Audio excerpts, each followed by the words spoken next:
Autre chose dans ce journal, instabilité de la desserte du courant électrique en Guinée. L'ancien ministre de l'Énergie fait un diagnostic de la situation et l'âge Papakoli Kourouma estime aussi qu'une bonne structuration au sein du département aurait permis d'améliorer la situation. Reportage Abdoulaye Sadio Diallo et Aboubakar Dine Kamara.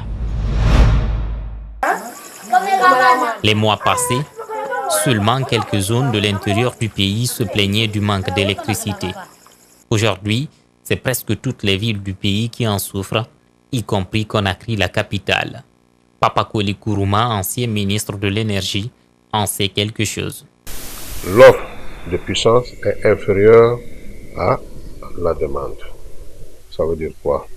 Ça veut dire qu'aujourd'hui, EDG qui a la charge de distribuer le courant électrique n'est pas capable de donner le courant à tout le monde et en même temps. La réalisation du barrage hydroélectrique de Kaleta n'a pas pu résoudre le problème du courant en Guinée, malgré les grandes annonces faites au cours de sa construction. Papakoli Kourouma soutient que l'énergie fournie par Kaleta avait été absorbée avant même la fin des travaux. La puissance installée à Kaleta est de 240 MW. C'est un barrage au fil de l'eau. Ça veut dire un barrage et il est saisonnier. À l'étiage, on ne peut plus produire les 240 MW. La puissance garantie est d'environ 60 à 70 MW. Si le délestage continue, c'est parce que les DG manquent d'organisation, selon l'ancien ministre de l'Énergie. Actuellement, nous avons les installations nécessaires pour faire de la production. Il y a des installations pour faire la production de 150 à 200 MW. Mais comme je vous le disais, c'est une question de planification. La structure aujourd'hui en charge de la distribution, donc de la commercialisation de l'énergie produite, n'est pas en mesure de se planifier. Après les espoirs déçus de Kaleta, les Guinéens misent encore sur Swapiti pour étancher leur soif en électricité. La décision de mettre fin à la distribution des images de certaines chaînes internationales dans les quartiers vient d'être appliquée dans 4 communes de la capitale Conakry et ce jeudi, plusieurs dizaines de jeunes distributeurs de canal dans les quartiers se sont retrouvés à Matam pour dénoncer un abus de la part de certains hommes en uniforme qui ont nuitamment débarqué dans leurs installations et coupé les lignes. C'est un reportage de Bintou Traoré et Ibrahim Assouri 5 Souma rendu par Makiso. Cet arrêt de distribution des images ne reste pas sans conséquences. Il accroît le taux de chômage et met en péril des rations alimentaires de plusieurs familles. On ne veut pas immigrer vers la Libye pour rentrer en Europe. On n'a pas un travail décent ici. Donc c'est dans ça qu'on se démerde. Donc s'ils nous coupent avec ça, il y aura 1000 jeunes qui n'auront pas de travail. Donc à l'heure là, pour gagner du travail, ce n'est pas facile. Donc c'est avec ça on se démerde, c'est avec ça on nourrit notre famille. Ces distributeurs ont chacun une histoire. Celui-là a passé plusieurs années dans le Maghreb avec l'espoir de rejoindre l'Europe, mais en vain. Aujourd'hui, son seul espoir est bloqué. De la Guinée à Libye jusqu'en Algérie pour travailler et puis me retourner travailler ici. En étant, je suis un diplômé de Kofi Annan, j'ai fait le droit public. Et aujourd'hui, c'est le métier que j'exerce en place. Et si je ne vois pas l'autorité comme soutien et que moi j'arrive à gagner un peu et faire ces réseaux pour pouvoir survivre et gérer ma famille et que je vois l'autorité s'impliquer encore d'interdire cela, je ne sais pas qu'est-ce que je peux faire. Certains parmi eux sollicitent l'implication de l'État. Vouloir accepter ce que Canal veut, c'est-à-dire nous anéantir, c'est quelque part mettre la population dans la souffrance. Donc ils n'ont qu'à prendre leurs responsabilités, c'est-à-dire nous laisser diffuser les images qu'on a, le peu qu'on diffuse. Ou bien si on n'arrive pas à s'entendre avec, parce que ça s'est passé dans pas mal de pays, où Canal est venu s'imposer, finalement ils étaient obligés de plier leurs bagages, par exemple au Cameroun. Comment cette décision est-elle accueillie dans les foyers? Certaines femmes sont tout simplement déçues. On n'a pas d'argent pour acheter le décodeur. On ne peut pas s'abonner parce qu'on n'a pas cette possibilité. Le prix d'un sac de riz coûte 250 000 francs. S'abonner aussi avec ce prix où on prendra cet argent. Mais avec les distributeurs de Canal, on paye 10 000 francs à la fin du mois. Donc, si on le coupe, on ne sait pas que faire. Moi, je regarde des séries même dans la nuit. Donc, j'ai ce souci actuellement. Qu'ils nous aident à rétablir les distributeurs de Canal pour qu'on soit en liberté. Si on ne le fait pas, ça ne va pas aller. En début d'année 2018, une annonce d'interruption avait été faite et son application vient d'être une réalité. Cap à présent sur l'intérieur du pays, le ministère de la Justice poursuit ses efforts de réforme judiciaire, des réformes qui passent nécessairement par la construction ou la rénovation des infrastructures dans ce domaine. C'est le cas de la maison de détention de l'Abbé. Ce lieu des prisonniers suit cette dynamique. Djibril Ba, Mohamed Aluseni Kamara nous viennent tout droit de la ville de Karamoko Alpha. Moulabé, suivez. Nous voici à la maison centrale de l'Abbé. Ici, 261 personnes sont détenues.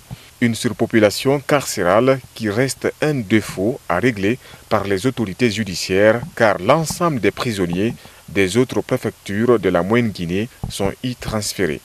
Je souhaite auprès de nos autorités de nous aider afin que l'eau qui descend dans le quartier librement, qu'on trouve une solution à ça.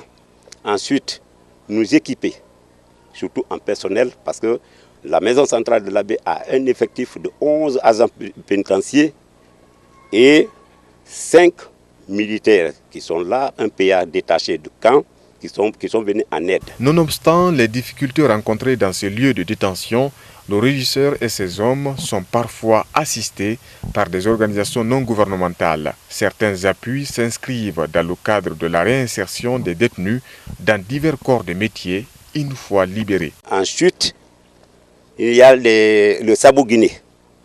Ils ont fait bénéficier certains détenus ici, surtout les mineurs, des diplômes. Ils ont fait, par exemple, il y avait tout dernièrement un enfant qui a fait la plomberie. Ce dernier fut diplômé et sa prison était finie. Il est aujourd'hui dans la société comme nous autres. Et franchement, maintenant, c'est nous. Le dimanche passé, moi-même, je me suis mis à l'aise sur l'air toilette ici. C'était pour savoir et c'était pour la première fois, mais franchement, c'était propre. Le programme de réforme du système pénitentiaire suit son chemin. Dans cette prison, il est prévu des espaces de loisirs. À quelques mètres se trouvent des toilettes au confort acceptable. La rénovation des murs de cette prison figure aussi parmi de nombreux actes posés. Par ailleurs, un site pour construire une autre prison a été obtenu à Popodora, a fait savoir le régisseur. Vous avez vu, à vue d'œil même, la maison centrale de l'Abbé d'hier et aujourd'hui ne sont plus de même. Vous voyez ce mur qui est autour de nous. Ça a été fait en l'an 2018 par Terre des Hommes, mais financé par Parjus. Donc, aujourd'hui, moi, je me suis dit que hier, la manière que les détenus étaient traités, et aujourd'hui, il y a un grand changement. Dans cette prison de l'Abbé, un nombre significatif de détenus condamnés attendent leur libération, qui n'est pas pour demain. Toujours à l'intérieur du pays, à Pita précisément, les cas de vol sont récurrents. De fin 2007 au début de l'année 2019, 22 présumés voleurs sont jugés au tribunal de première instance de la localité. Alors, le parquet de Pita s'est donné une diligence pour le traitement rapide des dossiers de ce Takabi. C'est un reportage de Djibril Ba rendu par Malik Sangiana Kamara. Le tribunal de Pita envahi par plusieurs dossiers en instance, parmi lesquels le viol. Pour accélérer son agenda judiciaire, le parquet s'est imposé une rigueur. Les justiciables n'avaient pas le temps de venir répondre aux convocations à heure adressées par le tribunal. Donc nous avons jugé nécessaire de prendre ces 2 jours. 22 cas de viol sont enregistrés dans ce tribunal. À Pita, le viol est devenu le cas le plus récurrent. Il y a aussi des cas de vol auxquels les juges sont confrontés. C'est le cas de viol. Nous avons enregistré plusieurs dossiers qui sont rentrés au parquet sous les qualifications de viol.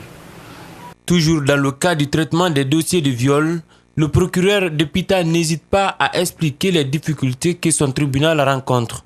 Dans ce sens, il véhicule un message d'accompagnement à l'endroit du département de la justice. À Pita, il n'y a pas un médecin légiste.